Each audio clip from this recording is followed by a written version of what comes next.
I guess when you see it like that, it just puts it in your face of how far we're willing to lose ourselves to then be the backbone for somebody else. Literally everybody else. I agree.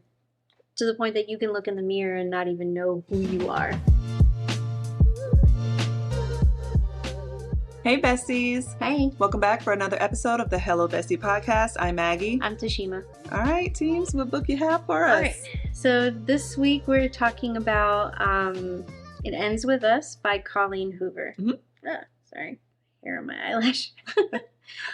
So on Goodreads, it has a 4.9 star review. Oh. Yeah. Like average review for the book? Mm-hmm. Wow. Yeah. Why does that surprise you? You thought it'd be higher? I felt like I've read other books that I felt were closer to a 5 that were ranked much lower. Mm-hmm. This was really good, don't get me wrong. Mm-hmm. I just feel like Goodreads is a little harsh in their rating. So yeah, everybody on Goodreads is like a critic. Yeah. Volunteers. They're trying to make a name for themselves. Mm-hmm. So I would give you some of the samples of the reviews. Okay. All of them are novels within themselves. And not just like the 2-star ratings, but the 5-star ratings as well. Oh, like, all of them. So everyone just went in. Everybody went in. Everybody has an opinion. Oh. Everybody is like either for it or against it. I even saw a 2-star review that was like, what kind of name is Ryle anyway? Which I feel like, I mean... If that's the best you have to say. Seriously. And a lot of people were saying it should have come with trigger warnings and this and this and this. So, I don't know. This kind of brings up something where I feel like, there was a podcast that I listened to recently. I don't remember the name of it. But they were just kind of talking about how overused the word trigger is and just really breaking down the definition of this is what it really means to have gone through something and this is what it means to be triggered by. So the person, it was I'm pretty sure it was a podcast with Jay Shetty and some kind of psychologist, and it was kind of talking about like childhood trauma. Mm-hmm. And the psychologist basically was like, in order to be triggered, you would have had to go through this thing. Mm-hmm. So a lot of people are like, oh, that was very triggering for me, but you've not actually experienced whatever you consider to be triggered firsthand. Mm-hmm. So people are like, oh, this book was very triggering for me, but not ever having been a victim of DV. Mm-hmm. So I guess now that I've listened to that podcast, it just kind of has given me a different perspective on using certain words. Mm-hmm. And then people are like, oh, trigger warning, trigger warning. I mean, I don't know. Where do we draw the line? That it's like, now a book like Pretty Girls, yeah. For sure, you need some warnings on that. That should have came with a little bit of a disclaimer. Mm-hmm. Page 1. Yes. But this... I don't know. Maybe, I guess. It could be for somebody who has experienced this, but I feel like the description of the book is very clear. I agree. Of the direction of the storyline. There's your trigger warning. Right. So, I don't know. The reviews are just really all over the place. Hot and cold. I mean, to still have, it's mostly hot. If the whole average is 4.9. Yeah. ACOTAR doesn't even have a 4.9. Yeah. Oh, it doesn't? No. What does it have? Like a 4.6 to 4.8. Oh, okay, yeah. Yeah. So, I wonder how many people went back and left a review after seeing the movie. I'm curious if there was a few that left updates. Okay. A lot of people commenting on those, a lot of people going back and forth. And then there was one person who, I guess they left a 2-star review. They really went in on the book. And I will say the people who are going in, they seem, they're leaving their reasons, mm-hmm. whatever those reasons may be. A review is a review. It's just the person's opinion. Mm-hmm. But there are people who read that review and didn't agree and then went to that person's Goodreads and then left comments on all of their comments. on other books. So, like, basically, Goodreads bullying. People have a lot of time on their hands. Yeah, it's not that serious. It's their opinion on the Just book. What you difference does it go read a make? new book as opposed to spending your time and Yeah. effort going and commenting on people's If you loved comments. it, they hated it. Who cares? Right. If you don't like it, write a book. Jeez. So, what do you think about this book?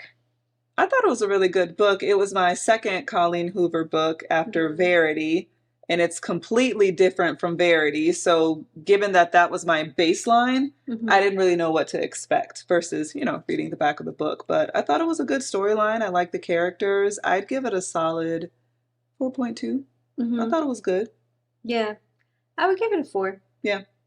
There were a few reviews that were saying that they read Verity and felt misled by It Ends With Us, which it's 2 separate books. People I could are allowed see to do different things. It was like part 1 and part 2. You'd be like, wow, how did we get here? Right. But they're 2 totally different books with 2 totally different characters. Yes. Why would you have felt misled? So you're basically saying this person can only write this kind of books? I think that shows range on her part. Yeah. Yes. So yeah, I would give it a solid 4. By the way, I thought Ryle was a cool name. Yeah. I thought Atlas was a cool, I didn't have any issues with their names. Look, in real life, we have all heard a name that is way crazier than Ryle. Moving on. Enough said. Period. Period, poo. So, question for you. Okay. So, if you were Lily, at what point would you have left? I can't remember the exact sequence of how everything... Was it him burning his hand? Was that the first inclination of when he... That right there. Because they weren't even in that long. They weren't that, it was new love, and she saw this hot neurosurgeon, and I think she had already found out about his brother at that point, if I'm not mistaken. She hadn't found out. I think that was the thing that made her really feel sorry for him. Second time, I think. Okay. I would have left after that. Because, it can be mistaken as, oh, it was an accident, and that would have been it, probably. Just because we aren't doing this. Yeah. If that's your natural reaction with me trying to help you, then, maybe I can understand later, like, oh, I'm so sorry.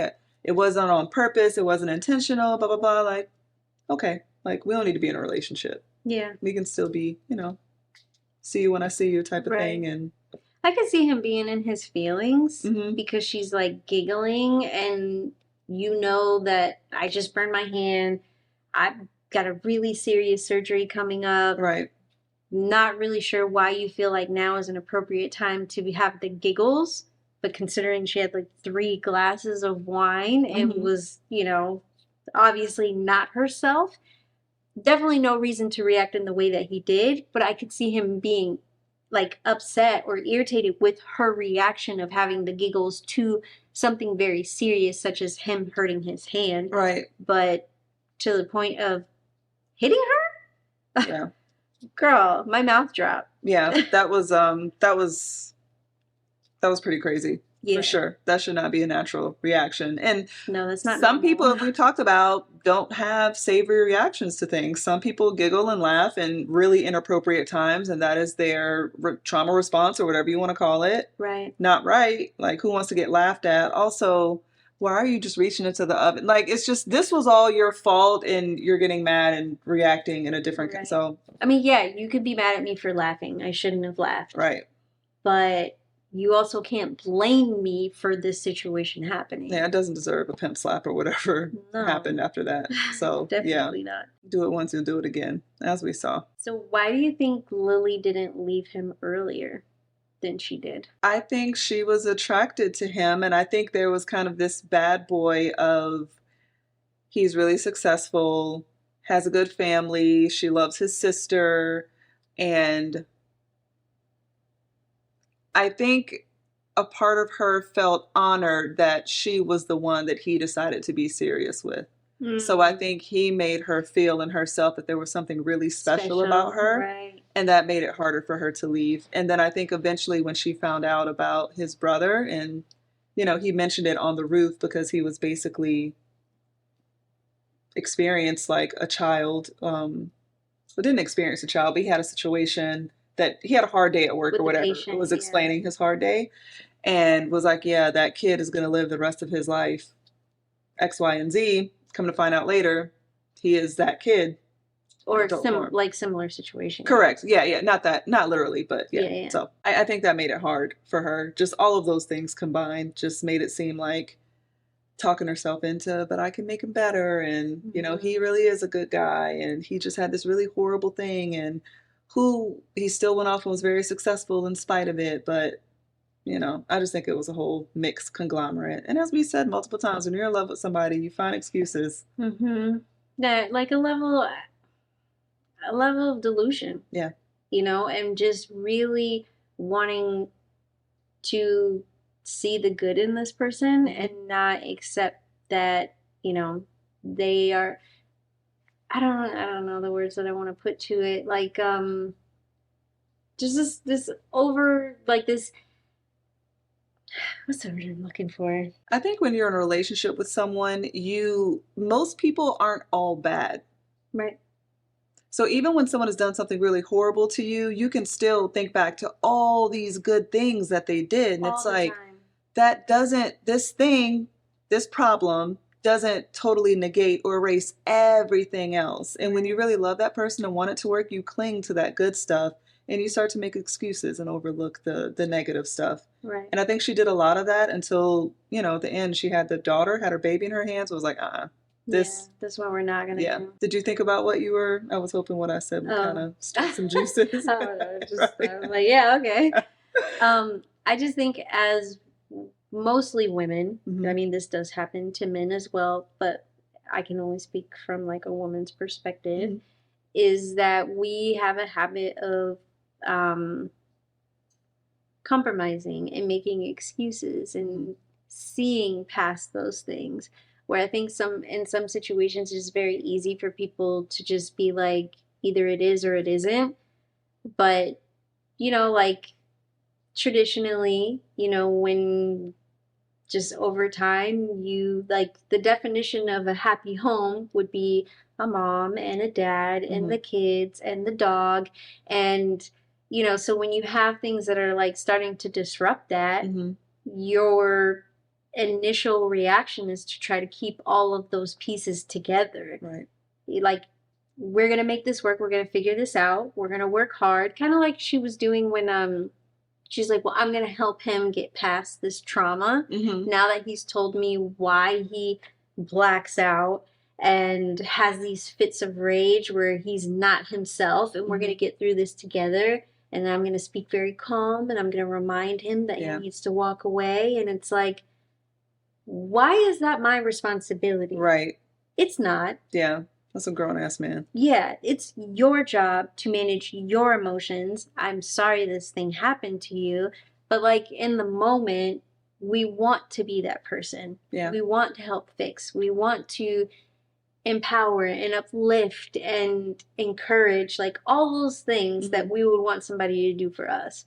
And it's, I guess when you see it like that, it just puts it in your face of how far we're willing to lose ourselves to then be the backbone for somebody else. Literally everybody else. I agree.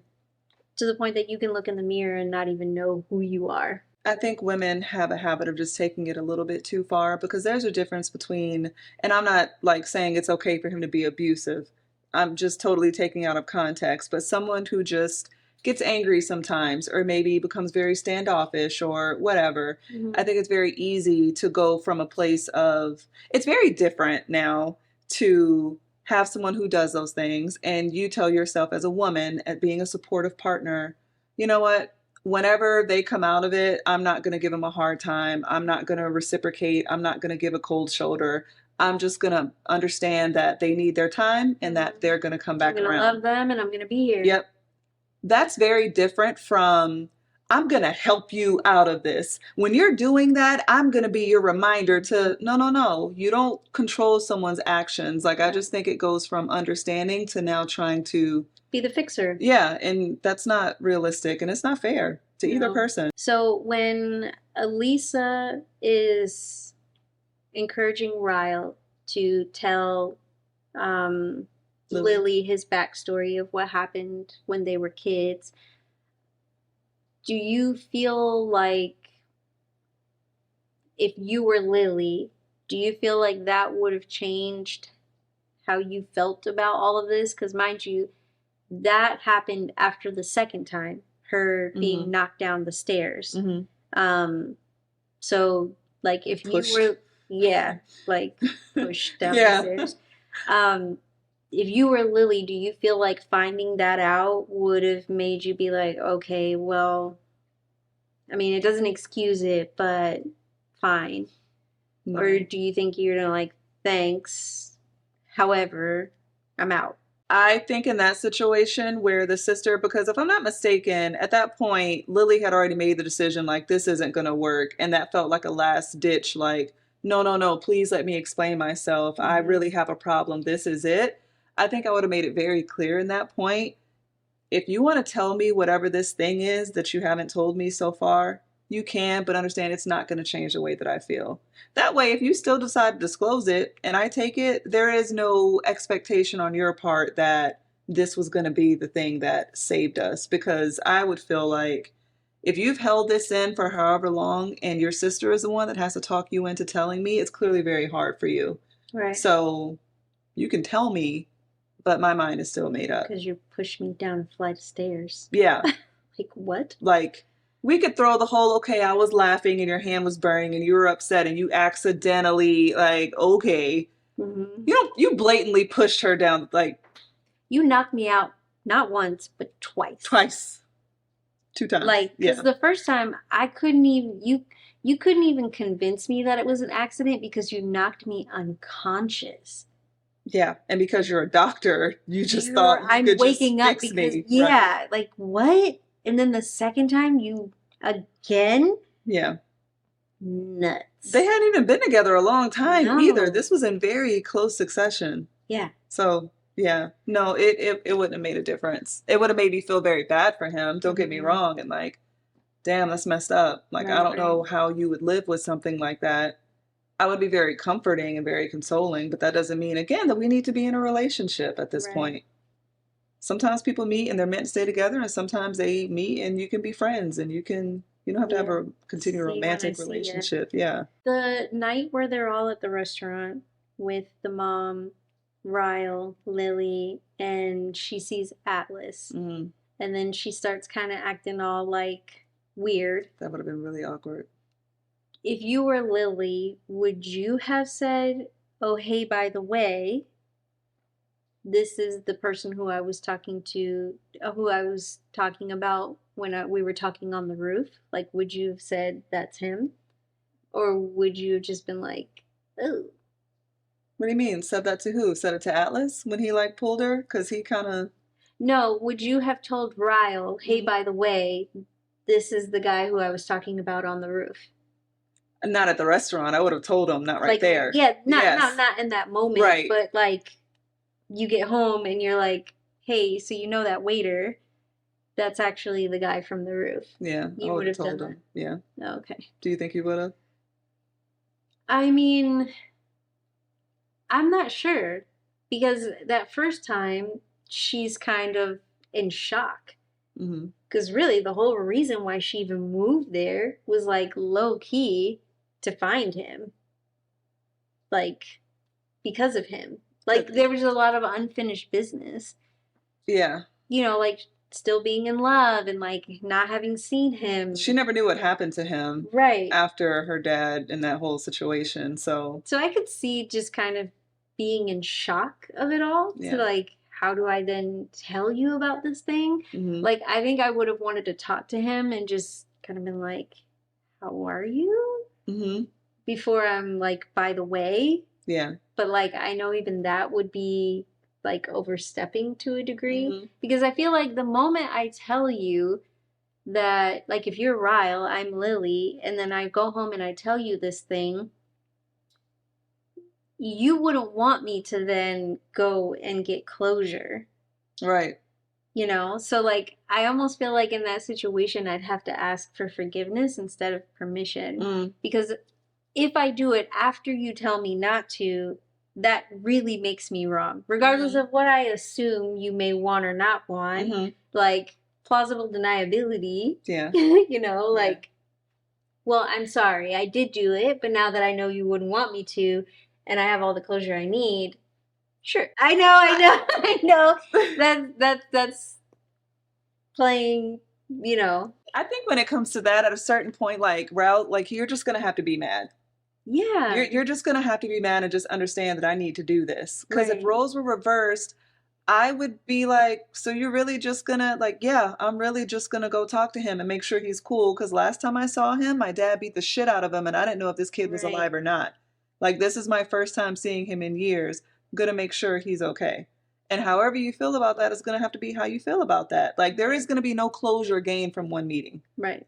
I like at that point he just needs to bow out, just like, all right. Like, and you'd have to be a very secure man to say, handle your business. Right. Like, yeah, I trust you, so I don't need to say, well, make sure that you're in a public place and this and this and this. And probably half of the stuff would have never even happened had that conversation happened. Yes. But then you'd also like, you'd have to know that you're with a man who is confident in himself, that you can actually have a naked truth and not have consequences or be punished for me saying like, I really need to finish this. Right. You know, like we're together. I love you. We're going to build a life together. But this is from my childhood. This is a huge part of my life. And I need to button it up. And I have a lot of guilt around this too. Yeah. Like, what happened to you? What did you think about, I think it was the second time where they went and she had the bruise and he saw it and basically like intercepted her. And then those two, what did you think about all of that and how like he just instantly went into protection mode? I wasn't surprised.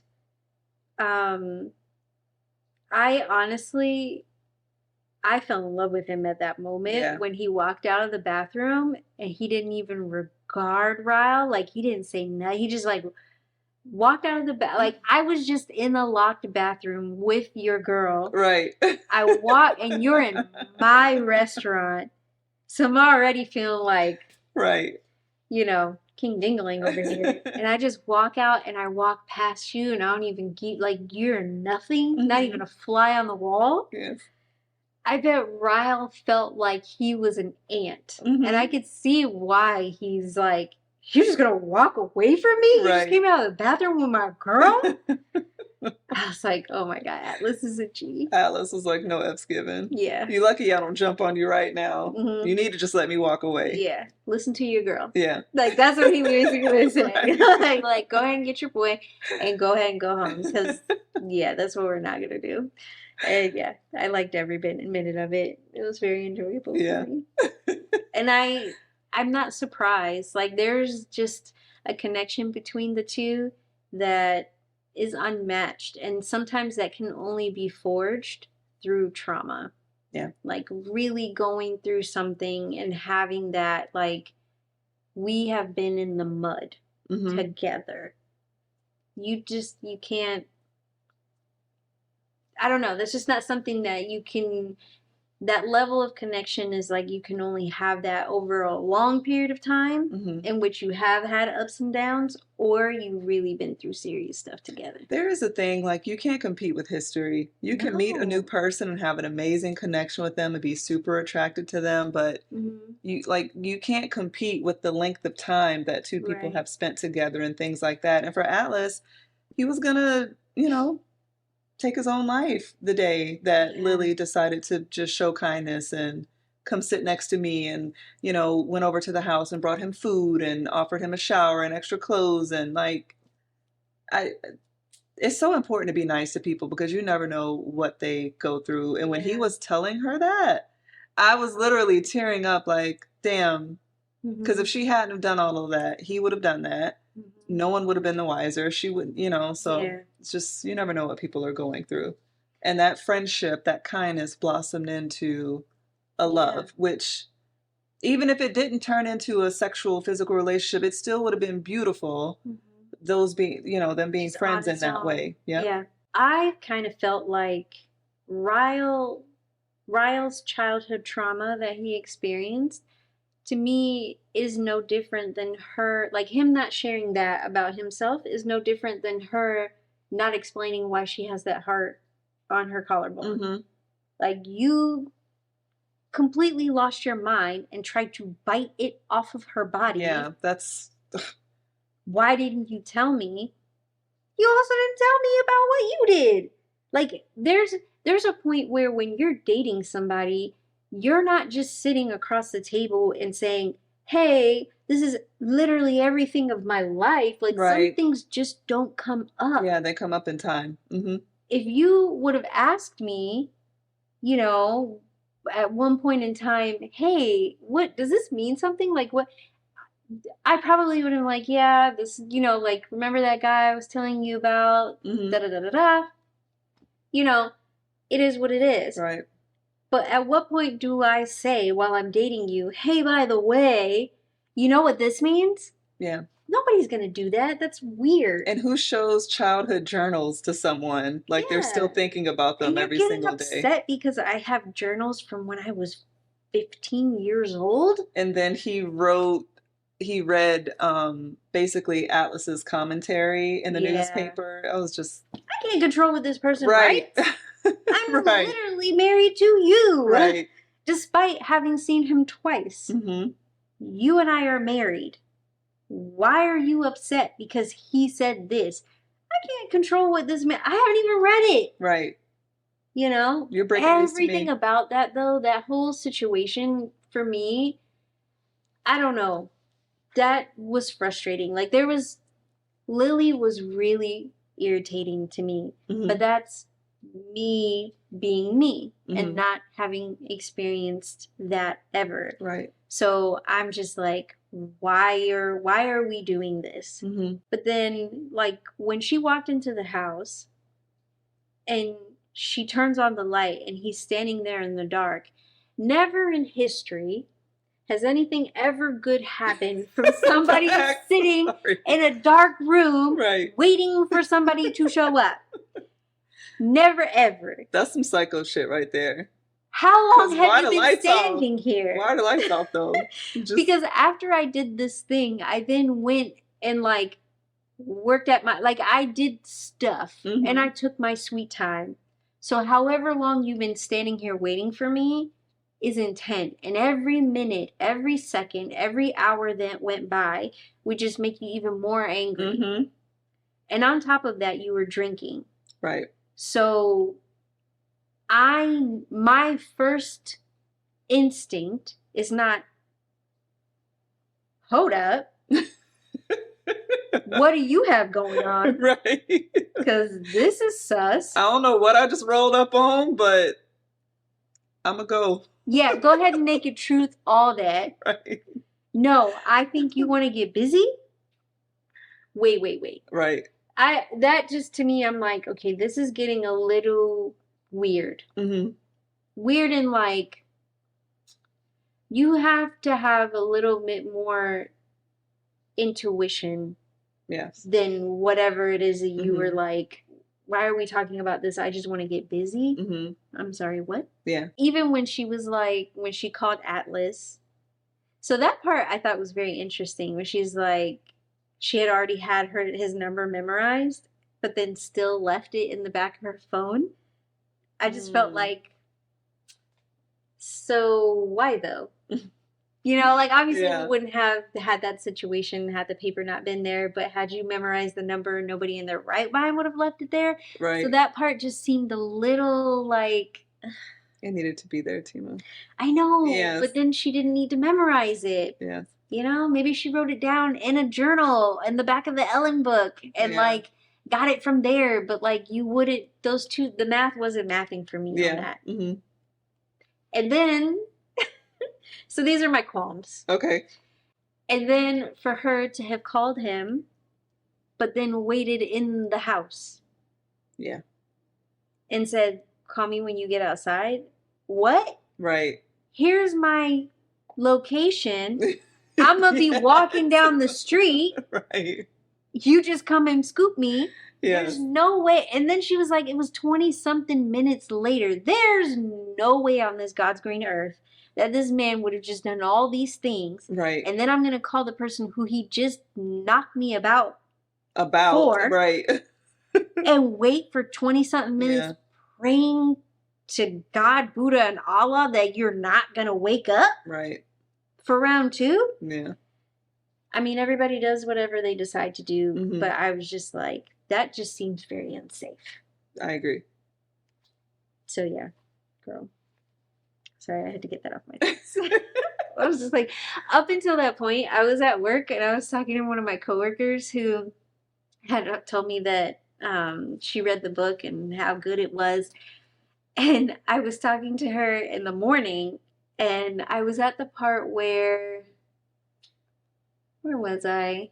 Like the part in the house with the journals and all that it had just happened. Okay. And I was so frustrated. And I was just like, this doesn't make any sense. You know, she's making all of these excuses on why she's not leaving. As a mom, now is as good a time of any to leave. You have no kids. Right. Leave. Yes. Yes. You don't have a house together. Yeah. You have no assets. Super young. Like, yes. Y'all haven't even been together a whole year. This is, if you were going to leave, now's the perfect time before you get knocked up. Absolutely. And then I'm on my lunch break and I'm listening. And then I run over to her and I was like, she's pregnant. No. Yeah. Oh, God. Now everything just got even more complicated because obviously you throw kids into the mix. And you want to make a family for them. Yeah, it makes it very difficult. Yeah. And I just got really sad because I just saw all the stuff that happened with her mom happening all over again. I really appreciated at the end when, you know, she has the baby and she's like, no, we're not doing this. Yeah. What would you tell her if this guy did this thing and just started listing out stuff that he did to her? What would you tell her? And I love that he didn't take that opportunity to try to like rationalize. He thought I was like, I would tell her to leave and to never. Yeah. Okay. Well, that's what we're going to do then. Exactly what I'm saying. And that's the kind of question that I feel like, and this may seem biased, but I am a woman. So Avi, every man needs to ask himself that question. If this were the person who I am dating, whether you're yelling at them or you're being dismissive or you're whatever it is that you're doing where you're not being a good partner in whatever way that is in your relationship, if you can ask yourself the question of like, if the person who is my partner, if this was my child, what would I tell them to do? Yep. If do that thing. Would I want this for them? Correct. Treat this person with the same level of respect that you would want your loved one to be treated. And that is how we all need to move in our relationships. I agree. But it can't be one-sided. I can't be asking myself this question, if you were my son, what would my level of expectation for, like, what would I tell you to do if you were with me or vice versa? I can't be asking myself this question, but then you're just out here la-di-da. Absolutely. Yeah.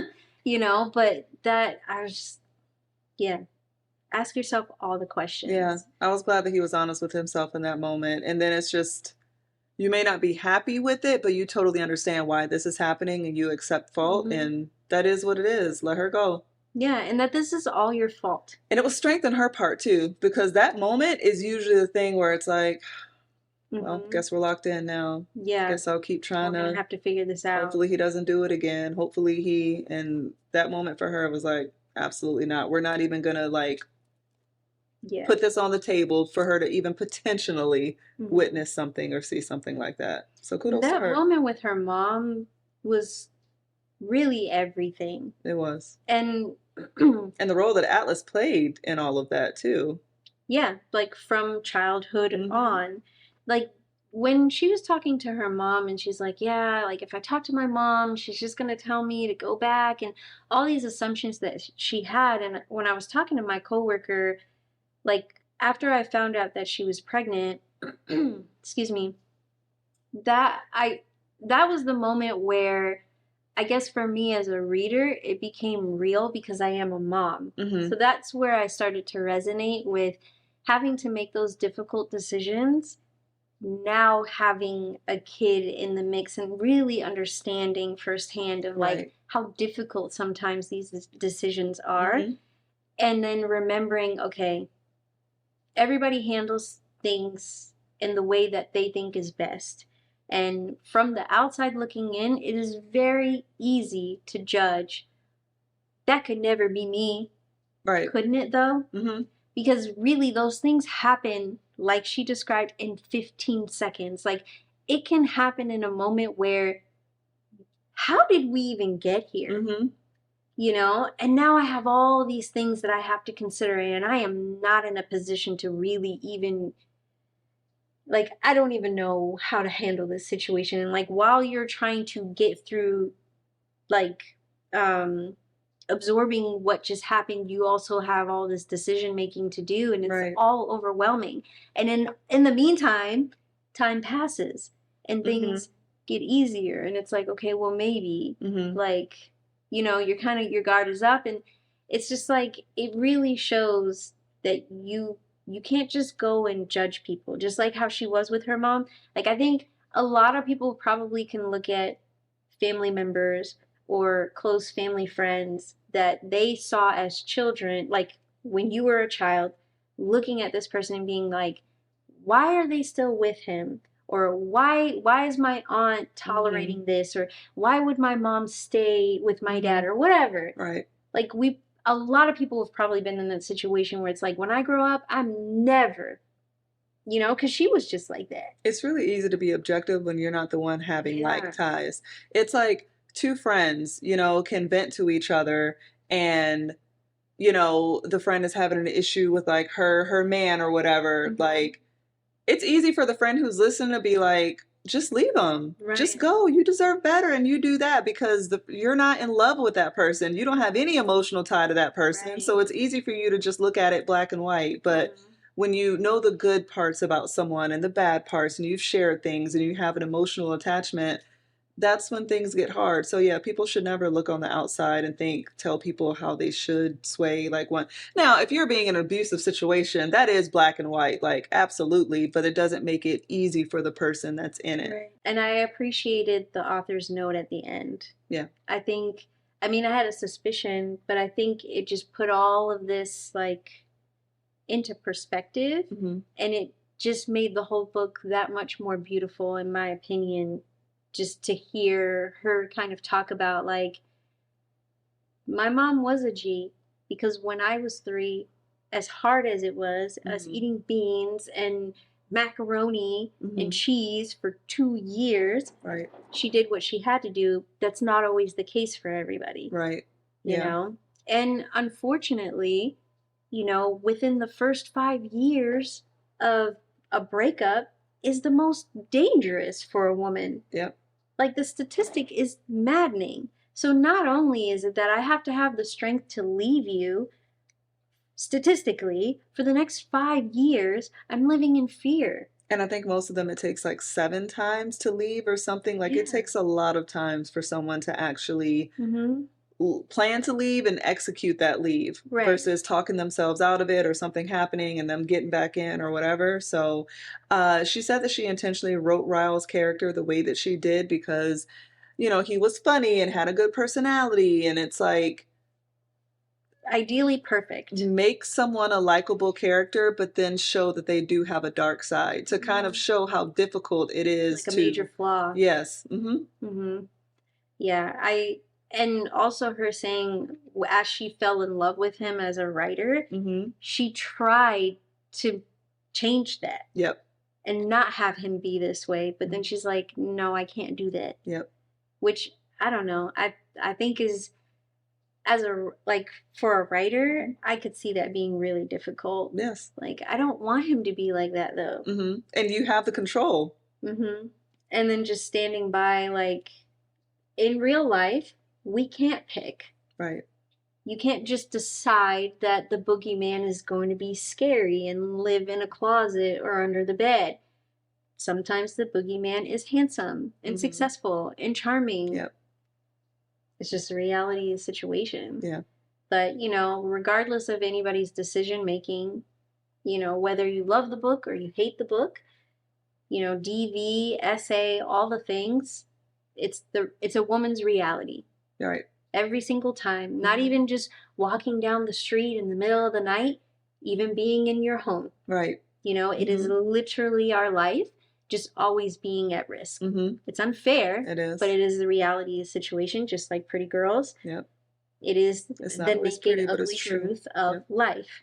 And so, you know, if there is anybody who is experiencing any of these things, we'll make sure that we have the contact information down below, you know, for like help and hotlines and all the things. And yeah. Definitely a good book though. Yeah. Yeah. Absolutely. So I haven't watched the movie though, but I have heard I was so excited when I saw it came out. Controversial things about it.